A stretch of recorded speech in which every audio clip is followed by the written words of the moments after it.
السلام عليكم ورحمة الله وبركاته. أعوذ بالله من الشيطان الرجيم.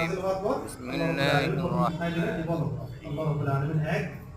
إذا جاء نصر الله والفتح ورأيت الناس يدخلون في دين الله أفواجا فسبح بحمد ربك واستغفره إنه كان توابا.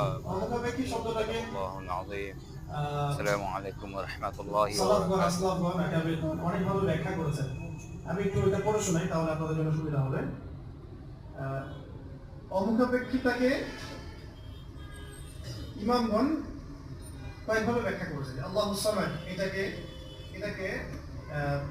কয়েকটা ভাগে ভাগ করা যায়। যেমন একটু মনে রাখবেন, যেমন আব্দুল্লাহ বিন আব্বাস রাদিয়াল্লাহু আনহু, হাসান বসরি ও সাইদ বিন জুবাইর রাহমাতুল্লাহি আলাইহি বলেছেন, এর অর্থ হচ্ছে আল্লাহ পাক নির্ভীক, যার কোনো ভয় নাই। আল্লাহুস সামাদ মানে আল্লাহ পাক নির্ভীক, যার কোনো ভয় নাই।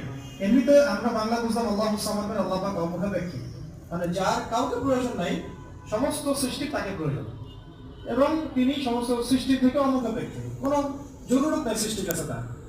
আল্লাহ পাক কারো কাছে রিজিক চান না, কারো কাছে আল্লাহ পাক রিজিক চান না। এমন না যে আমরা সবাই আল্লাহর ইবাদত করলে আল্লাহ পাকের শক্তি বেড়ে যাবে, মোটেই না।